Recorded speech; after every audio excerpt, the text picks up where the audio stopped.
नमस्कार मित्रों, स्वागत है आपका ज्ञान गंगा आयुर्वेद क्लासेस में। आज के लेक्चर में हम लोग पढ़ने वाले हैं पदार्थ विज्ञान के अंतर्गत जो पेपर 1 का सेकंड चैप्टर है, अर्थात चैप्टर 2 पदार्थ एवं दर्शन निरूपण। जैसा कि आप लोग सिलेबस में देखेंगे तो सेकंड चैप्टर में क्या है, पदार्थ एवं दर्शन निरूपण, अर्थात हमें पदार्थ के बारे में पढ़ना है और दर्शन के बारे में पढ़ना है। तो इस लेक्चर में हम लोग पहला पॉइंट पदार्थ के बारे में पढ़ेंगे। तो देखेंगे पदार्थ निरूपण, यहाँ पे प्रश्न बनता ही बनता है, लॉन्ग शॉर्ट और मल्टीपल चॉइस क्वेश्चन बनता ही बनता है।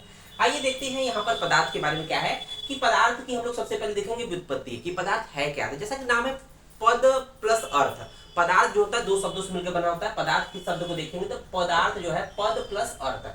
पद का मतलब जान ही रहे हैं कि जिसका एक सार्थक अर्थ हो, जैसे जो कोई भी सेंटेंस हो, कोई भी शब्द हो, उसका एक अर्थ हो, उसको हम लोग बोलते हैं पद, और उसका जो अर्थ होता है अर्थात पद से अर्थ पदार्थ, अर्थात पद के अर्थ को पदार्थ कहते हैं। ये तो बात हो गई व्युत्पत्ति की। अब बात करते हैं दूसरा पॉइंट जो होता है पदार्थ के लक्षण, कैरेक्टरिस्टिक फीचर्स ऑफ पदार्थ, या सिलेबस में दिया है पदार्थ के लक्षण या लक्षण ऑफ पदार्थ, ठीक है ना। तो यहाँ पर देखेंगे पदार्थ के लक्षण की जब बात करते हैं तो वैशेषिक दर्शन में किसमें ये सबसे इंपॉर्टेंट पॉइंट है, वैशेषिक दर्शन।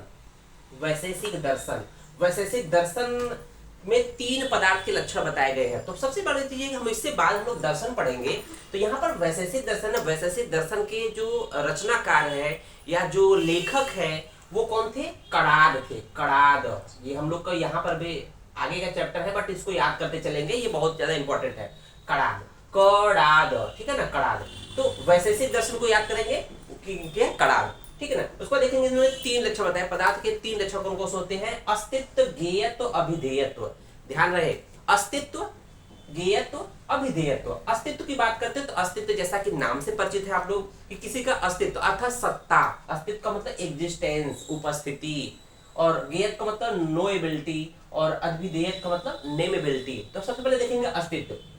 अस्तित्व का मतलब होता है एग्जिस्टेंस। एग्जिस्टेंस का मतलब होता है जिसका सत्ता हो, या इसको जिसे कहते हैं ना कि जिसकी उपस्थिति हो। अगर हम किसी चीज को अगर है, जो चीज दिखाई दे रहा है या जिसको जानते हैं, देखे हैं, वही तो पदार्थ होगा। तो पदार्थ के लक्षण की बात करते हैं तो पहला पॉइंट है आपका अस्तित्व, अर्थात अस्तित्व का मतलब जिसका सत्ता हो, जिसका भाव हो, वो है पदार्थ का पहला लक्षण, दैट इज कॉल्ड एग्जिस्टेंस या अस्तित्व। दूसरा पॉइंट देखेंगे गेयत्व। गेयत्व का मतलब नोएबिलिटी। नोएबिलिटी का मतलब कि जिसके बारे में कुछ जाना जा सके। नो मतलब जानना, नो मतलब जानना।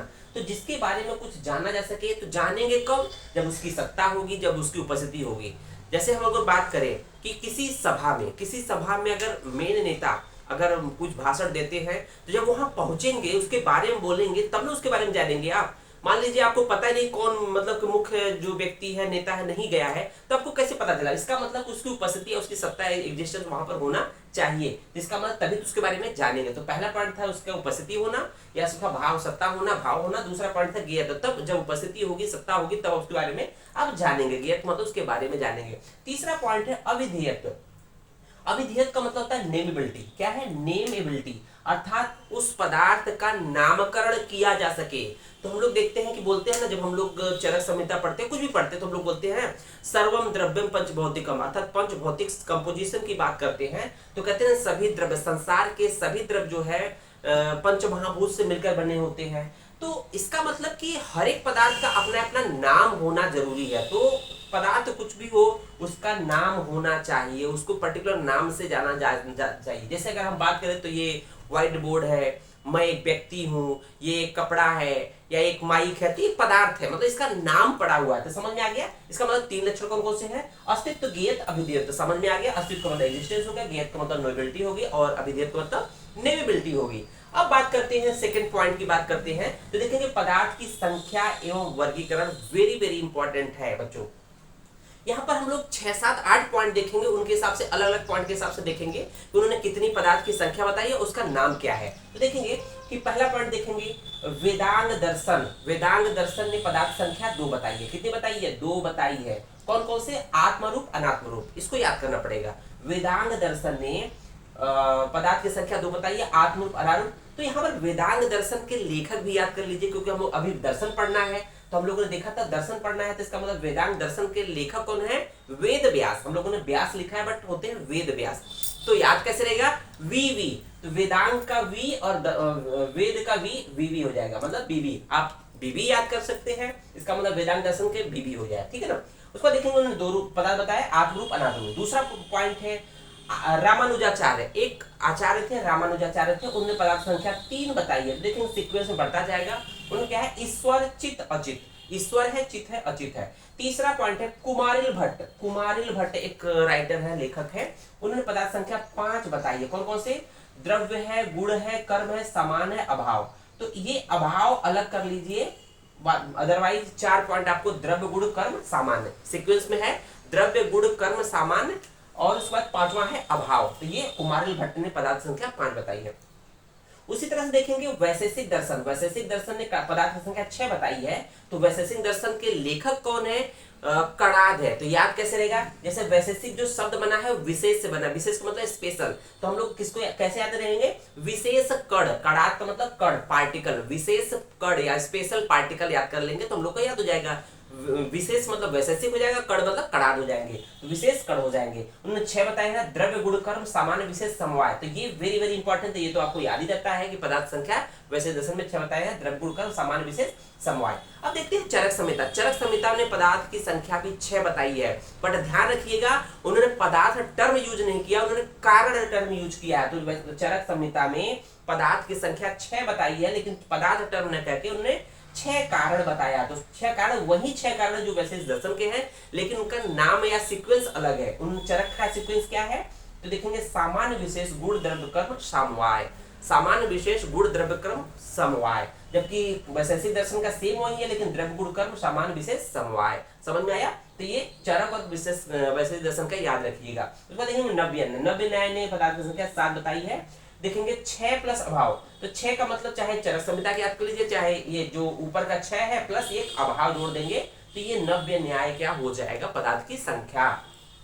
अब देखते हैं हम लोग कि जैन दर्शन, जैन दर्शन में पदार्थ की जो संख्या बताई गई है वो बताई गई है 7। तो देखेंगे कौन कौन से, कि यहाँ पर देखेंगे 7 है। कौन कौन से, जीव है, अजीव है, आश्रव है, बंध है, संबर है, निर्जरा है, मोक्ष। तो ये आपको याद करने हैं जैसे तैसे। उसको देखेंगे प्रभाकर, प्रभाकर एक आचार्य थे, उन्होंने संख्या बताई है 8। कौन कौन से हैं, द्रव्य गुण कर्म सामान्य। तो यहाँ 4 तो वैसे भी है, जहां पर ये कुमारी भट्ट में थे, द्रव्य गुण कर्म सामान्य।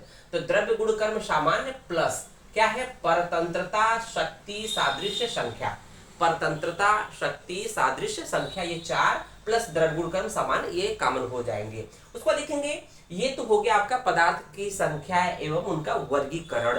अब बात करते हैं भाव पदार्थ एवं अभाव पदार्थ। इस चैप्टर का वेरी वेरी इंपॉर्टेंट पॉइंट आपका ये होने वाला है कि क्या है भाव पदार्थ या अभाव पदार्थ। इसमें ये भी बन सकता है कि भाव पदार्थ के बारे में डिटेल लिखिए या अभाव पदार्थ के बारे में डिटेल लिखिए। तो हम लोग अभी तो एक जनरल कॉमन दोनों को साथ में लेकर चल रहे हैं, जब हम इसको अलग अलग भी पढ़ेंगे अभी नेक्स्ट लेक्चर में।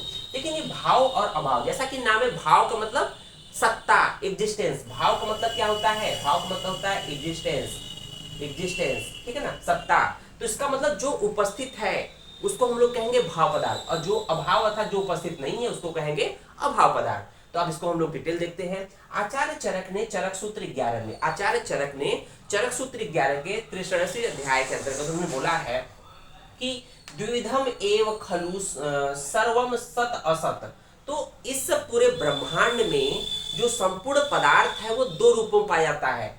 द्विविधम 2 रूपों में पाया जाता है, खलु मतलब संपूर्ण जो पदार्थ होते हैं ये पूरे ब्रह्मांड में 2 रूप में पाए जाते हैं, एक सत रूप में, एक असत रूप में। सत का मतलब क्या होता है बच्चों, सत का मतलब होता है भाव, उपस्थिति, जिसकी जो उपस्थित हो, ये भाव। सत का मतलब क्या होता है, भाव या एग्जिस्टेंस। असत का मतलब होता है कि जो उपस्थित न हो, इसका मतलब अभाव। तो अब असत का मतलब क्या होगा, अभाव। सत का मतलब भाव, असत का मतलब अभाव। तो इस तरह से आचार्य चरक बताया कि इस ब्रह्मांड में जो संपूर्ण जो वस्तुएं हैं, पदार्थ है, 2 रूपों में उपस्थित है, एक भाव के रूप में अर्थात एक सत के रूप में जिसको हम लोग भाव से कोरिलेट कर रहे हैं, भाव पदार्थ, एक असत है जो जिसको हम लोग अभाव से कोरिलेट कर रहे हैं। और उसको देखेंगे तस्य चतुर्विध परीक्षा। और इन जो सत असत जो भाव पदार्थ अभाव पदार्थ है, इनकी जो परीक्षा है, एग्जामिनेशन है, वो 4 प्रकार की परीक्षा से करते हैं। चतुर्विध परीक्षा कौन कौन से, आप्तोपदेश, देखेंगे आप्तोपदेश है, प्रत्यक्ष है, अनुमान है, युक्ति है। तो ये इनकी जो भाव पदार्थ अभाव पदार्थ की परीक्षा किससे की जाती है, तो 4 प्रकार से की जाती है। तो आप्तोपदेश, प्रत्यक्ष, अनुमान और युक्ति, ये वेरी वेरी इंपॉर्टेंट है। अब देखेंगे यही हम लोग पढ़ रहे हैं, पदार्थ दो प्रकार हो गया, एक भाव पदार्थ एक अभाव पदार्थ। तो यहाँ पर देखेंगे इसी को हम लोग को दो पार्ट में ब्रेक डाउन कर दिया। आपको एग्जाम में इसी तरह से कुछ लिखना है। कैसे? पदार्थ हम लोग ने लिख दिया, उस पर देखेंगे एक साइड में लिखा भाव पदार्थ, इसका मतलब जिसकी सत्ता हो, एग्जिस्टेंस हो। अभाव पदार्थ नॉन एग्जिस्टेंस। भाव का मतलब एग्जिस्टेंस, जिसकी उपस्थिति हो। अभाव का मतलब नॉन एग्जिस्टेंस। ये वेरी वेरी इंपॉर्टेंट होने वाला है बच्चों। तो देखेंगे यहाँ पर भाव पदार्थ हम लोग क्या पढ़ेंगे, तो भाव पदार्थ के अंतर्गत हम लोग वही पढ़ेंगे जो चरक संहिता के षट पदार्थ है या वैशेषिक दर्शन के 6 पदार्थ हैं, अर्थात द्रव्य गुण कर्म सामान्य विशेष समवाय। द्रव्य गुण कर्म सामान्य विशेष समवाय, इसके बारे में डिटेल पढ़ेंगे। और उसको देखेंगे अभाव पदार्थ। अभाव पदार्थ क्या है, तो उसमें देखेंगे अभाव पदार्थ मतलब हो जाएगा नॉन एग्जिस्टेंस। इसका मतलब कि इसको भी दो पार्ट में ब्रेक किया गया है, एक संसर्ग अभाव, एक अन्योन्य अभाव। संसर्ग अभाव लिखा है, संसर्ग अभाव और अन्योन्य अभाव। संसर्ग अभाव का मतलब होता है correlational non existence, correlational non existence. और ये हो जाएगा अन्य अभाव मतलब म्यूचुअल नॉन एग्जिस्टेंस। तो इसको हम लोग डिटेल में पढ़ेंगे अभाव पदार्थ के अंतर्गत। अब यहाँ पर देखेंगे कि जो संसर्ग अभाव होता है वो 3 भाग में टूटता है। देखेंगे पहला प्राग भाव, दूसरा है प्रध्वंसा भाव, तीसरा है अत्यंता भाव, तीसरा है अत्यंता भाव। तो यहाँ पे देखेंगे प्राग भाव। प्राग शब्द मतलब प्राक, प्राक मतलब बिगिनिंग, स्टार्टिंग, अर्थात जिसका शुरू से अभाव हो। कैसे? तो प्राग भाव का मतलब होता है प्रायर नॉन एग्जिस्टेंस। प्राग भाव को अगर हम इंग्लिश में बोलते हैं, प्रायर मतलब बिगिनिंग, बिगिनिंग, स्टार्टिंग में ही नॉन एग्जिस्टेंस उपस्थिति नहीं है, अभाव है। तो प्राग भाव मतलब प्रायर नॉन एग्जिस्टेंस, इसका मतलब उत्पत्ति से पूर्व अभाव। उत्पत्ति किसी की नहीं हुई उससे पहले तो अभाव ही है ना। जैसे हम लोग का जन्म नहीं हुआ है, भले ही हम लोग अपने माता पिता के शरीर में शुक्र शोणित के रूप में रहते हैं, लेकिन कहीं न कहीं हमारी उपस्थिति है, लेकिन जन्म नहीं हुआ है। इसका मतलब कि उत्पत्ति से पूर्व भाव है। तो अगर हम इसको कह लें कि हम लोग जन्म से पहले हम लोग की जो स्थिति है वो उत्पत्ति से पूर्व भाव हो गया, या ये कह लें कि बीज से पौधा बनता है, तो पौधे की उत्पत्ति से पूर्व वो पौधा बीज के रूप में है, बट पौधा नहीं है। इसका मतलब बीज का जर्मिनेशन या प्लांटेशन से पहले जो उसका भाव, उसको बोलेंगे प्राग भाव। समझ में आया? दूसरा पॉइंट है हम लोग का देखेंगे कि प्रध्वंसा भाव। प्रध्वंसा का मतलब होता है कि नष्ट हो जाने के बाद अभाव। प्रध्वंसा भाव का मतलब होता है नष्ट हो जाने के बाद अभाव। जैसे कोई पेड़ बन गया था, मतलब उपस्थिति हो गई थी, पेड़ कट गया, खत्म हो गया, टूट गया, तो उसका अभाव हो गया। जिसका मतलब उत्पत्ति के बाद, या हम लोग का जन्म हो गया, माता पिता का सुख शोणित का सहयोग हुआ, हम लोग के बर्थ हुआ, जन्म होने के बाद किसी कारण से दुर्घटना की वजह से मृत्यु हो जाती है, तो उसको मतलब उपस्थिति थी, उसके बाद मृत्यु हो गई, इसका मतलब दुर्घटना होगी, नष्ट होने के बाद उसको बोलते हैं प्रध्वंसा भाव। तो इसको बोलते हैं सबसिक्वेंस नॉन एग्जिस्टेंस, अर्थात नष्ट होने के पश्चात अभाव। समझ में आ गया होगा। तीसरा पॉइंट देख रहे होंगे अत्यंता भाव। अत्यंता भाव क्या है? Absolute non existence. Absolute non existence मतलब कि निसंदेह अभाव है। इसका मतलब कि क्या है कि मनुष्य जैसे मनुष्य की बात करें तो जैसे कह रहे हैं कि पुरुष में स्त्री का, पुरुष में मनुष्य में सिंह का भाव। तो ये क्या है? एब्सोल्यूट नॉन एग्जिस्टेंस का मतलब होता है कि पुरुष में सिंह का भाव। तो सिंह किसमें होते हैं? सिंह होते हैं जानवरों में। तो इसका मतलब कि जानवर होते पुरुष में तो होते नहीं है, तो इसलिए एब्सोल्यूट नॉन एग्जिस्टेंस हो गया। इसको हम लोग अत्यंता भाव। इसको देखेंगे हम लोग का ये अन्योन्य भाव था। अन्योन्य भाव का मतलब होता है कि एक वस्तु के सापेक्ष में दूसरी वस्तु का भाव। जैसे नल में पानी का भाव होना। नल किस लिए है? नल से पानी आता है, लेकिन उसका भाव तो बोलेंगे कि अन्योन्य भाव, अर्थात नल से पानी का भाव। तो ये हो गया आपका ये चीजें। अब देखते हैं हम लोग कि ये जो भाव पदार्थ है द्रव्य गुण का समान विशेष समवाय, तो यहाँ पर देखेंगे, इसको हम लोग डिटेल में पढ़ेंगे लेक्चर, फिर भी इसको हम लोग श्लोक के माध्यम से पढ़ लेते हैं। द्रव्य यत्रासिता कर्म गुणा कारण समवाय द्रव्यम, ये तो इसके बारे में बोला गया है। गुण के बारे में देख रहे होंगे, समवाय तो निश्चेष्ट कारण गुण, ये गुण के बारे में बोल दिया गया। इसको डिटेल में पढ़ेंगे बच्चों। उसको देखेंगे कर्म संयोगे च विभागे च कारण द्रव्याश्रितम कर्तव्य से क्रिया कर्म न अन्य अपेक्षते। उसको देखेंगे सामान्य, सर्वदा सर्वभावानां सामान्य वृद्धि कारण, और विशेष क्या है? ह्रास हेतु विशेषच, ये आपका। और समवाय क्या है? समवायो अपृथक भावो, अपृथक भाव भूमि आदि नाम गुण मतलब सनित्यो, ये नित्य होता है। यत्र ही द्रव्यम न तत्र नियते गुण।